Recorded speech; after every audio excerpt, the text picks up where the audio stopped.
শীতকাল এলেই আমাদের সবার পানির পিপাসা কমে যায়, কেননা এই সময় আমাদের শরীরের ত্বক কম ঘামে। রাতে আবার অনেকেই আলসেমি করে টয়লেটে যেতে চান না, ফলে পানিও কম পান করে থাকেন। কিন্তু এই পানি কম পান করার ফলে আমরা নিজেদের অজান্তেই ডেকে আনছি ভয়ঙ্কর যত সমস্যা। গরমের দিনে তেষ্টা মেটাতে ৮ থেকে ১০ গ্লাস পানি খাওয়া হয়ে থাকে আমাদের, কিন্তু শীত এলেই যেন এর পরিমাণ কমতে থাকে। নিজেকে সুস্থ রাখতে, রোগহীন রাখতে কম পানি পান করা থেকে বিরত থাকতে পরামর্শ দিচ্ছেন চিকিৎসকরা। চলুন জেনে নেওয়া যাক শীতকালে কম পানি পান করলে কি কি সমস্যা হতে পারে।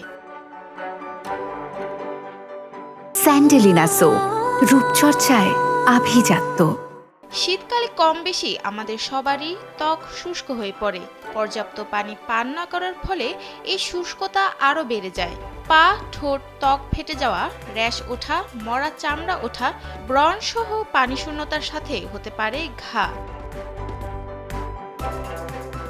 বদহজম ও কোষ্ঠকাঠিন্য, পানিশূন্যতাও হতে পারে যদি শীতকালে পর্যাপ্ত পরিমাণে পানি পান না করা হয়।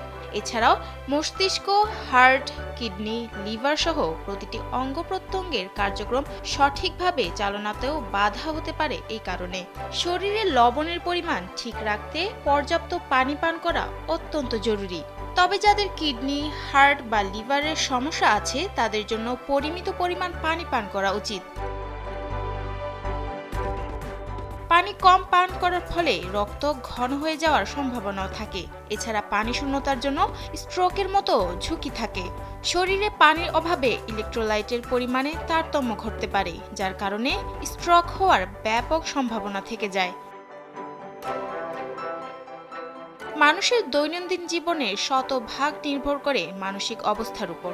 আর কম পানি পান করার ফলে শরীরে পানি শূন্যতায় মন মেজাজ খারাপ হতে থাকে। এক গবেষণায় দেখা গেছে পানি শূন্যতা স্বল্পমেয়াদী স্মৃতি সমস্যা সহ উদ্বেগ এবং ক্লান্তির অনুভূতি বাড়িয়ে দেয়। এছাড়া পানি শূন্যতার ফলে শরীরে রক্তের পরিমাণ কমে যায়, এজন্য শরীরে অক্সিজেন এবং পুষ্টি সরবরাহ ব্যাহত হয়। তাই নিজেকে সুস্থ রাখতে এই শীতকালেও চেষ্টা করতে হবে পর্যাপ্ত পরিমাণে পানি পান করা। সাদিয়া সিদ্দিকা, কালবেলা ডেস্ক।